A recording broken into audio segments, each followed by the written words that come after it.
ठीक बिहानको 7:10 में चोरमाराबाट अब निस्क्यो। होटलको दिदी कहाँ हुनुहुन्छ? दिदी हामी निस्क्यौँ होला।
मुस्किलले दाउन्डेको भिर बाटो काटिएको छ। धुलोले अवस्था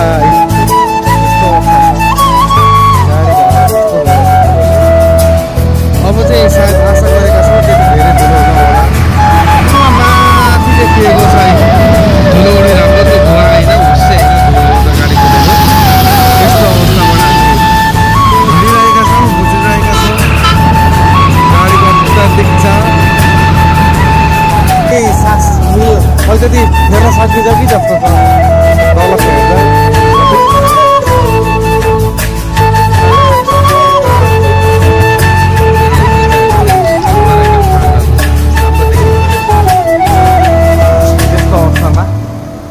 यहाँसम्म आइसकेका छौँ। बिहानदेखि पानी खाने 7 बजे चोरमाराबाट हिँडेको 8 बजेर 1-1.5 घन्टा लाग्यो आइपुग्न।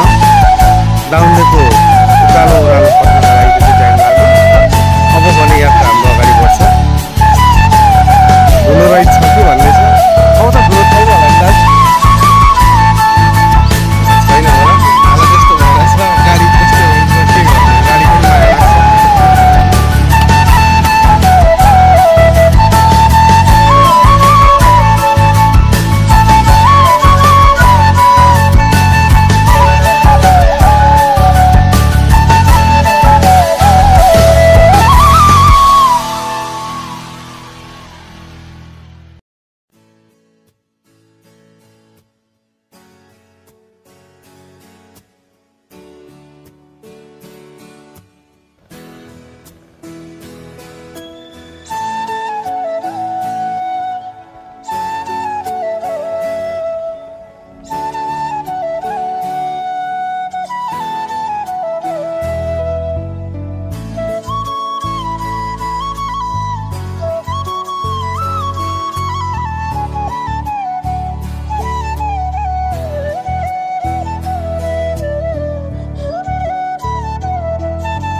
समयको दृश्य हो राप्ती नदीको।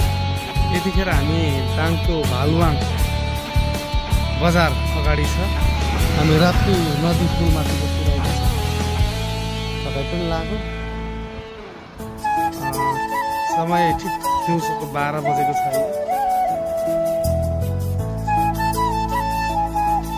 यहाँबाट आज लमैतिर पुगेर खाना खाने भन्ने बेलुका 7 सम्म सुतेर पुगिन्छ कि भन्ने आशा गरेको छ। राप्ती नदी जुन नेपालको प्रसिद्ध नदीमा पनि गनिन्छ। चारैतिर सुन्दर दृश्य छ। पाहाडे अत्यन्त राम्रो छ। हामी हजुरहरूलाई अपडेट गर्दै जानेछौँ। यतिखेर हामी बाँके राष्ट्रिय निकुञ्जमा प्रवेश गरिरहेका छौँ। यो दृश्य देखिरहनु भएको छ बाँके राष्ट्रिय निकुञ्जको। विशेष यो एरिया भनेको चाहिँ पाटे बाघको लागि प्रसिद्ध बाँके राष्ट्रिय निकुञ्ज अनि बर्दिया राष्ट्रिय निकुञ्ज हो। हामी हिँडिरहेका छौँ। यहाँबाट अब कोवलपुर 55 किलोमिटर। समयले डाँडो लागिसकेको छ, अडाइ बजिसकेको छ। हाम्रो यात्रा घटेको छैन। हामी यहाँको अब अलिकति स्पिड पनि हिँड्न नदिने रहेछ। टाइम पार्कको यसमा पनि रहेछ। बिस्तारै गइरहेका छौँ। जोगिएर हिँड्नु, सतर्क भएर हिँड्नु भन्ने अनुरोध छ। हामी हिँडिरहेका छौँ बाँके राष्ट्रिय निकुञ्ज। Keep updating guys.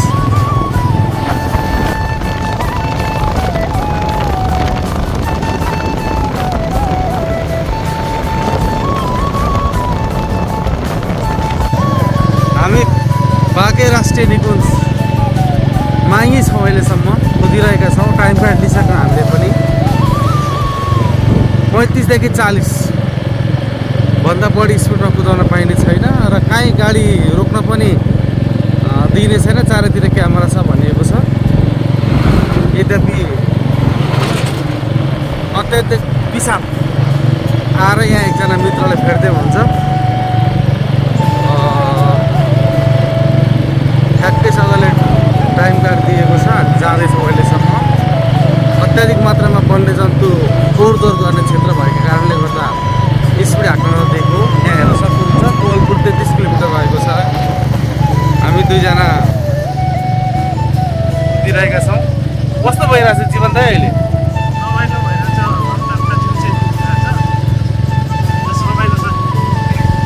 एकदमै रमाइलो भइरहेछ। यहाँ निकुञ्जको यात्रा पनि रमाइलो छ होइन?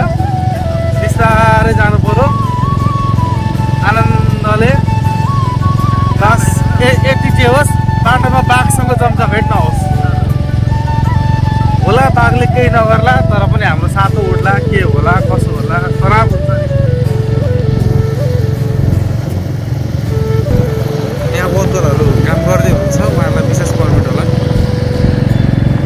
जाँदैछौँ। अबको 37 मिनटपछि कोवलपुर, त्यस पछाडि हामी लाग्दैछौँ सुर्खेत तर्फको यात्रा।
बेलुकाको 6:15 गइसकेको छ।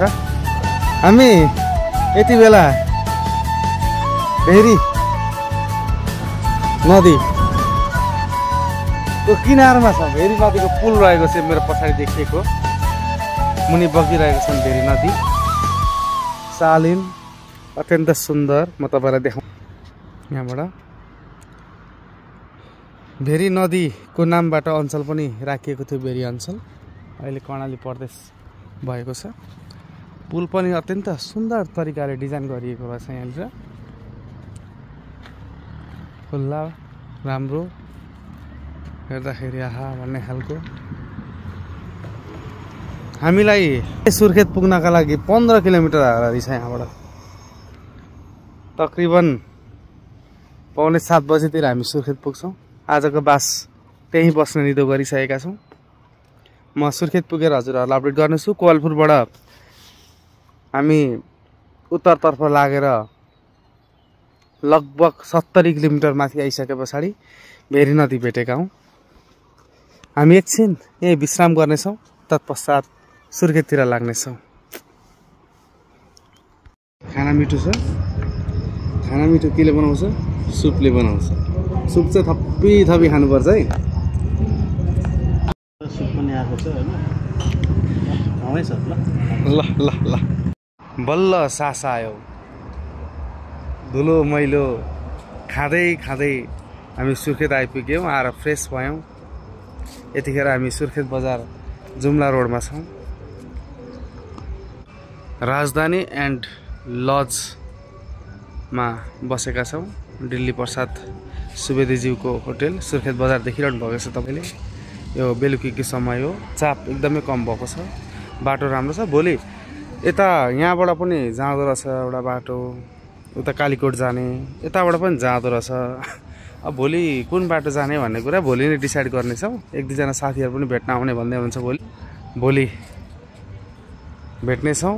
भोलि हामी काक्रे बिहार, बुलबुलताल, देउती बजाई सम्भव भएसम्म तिनैवटा ठाउँ डुलेर हामी कालीकोटतर्फ प्रस्थान हुनेछौँ भन्दै आजको हाम्रो यात्रा यहीँसम्म टुङ्गिएको छ। भोलि फेरि आउनेछौँ। Keep updating. See you.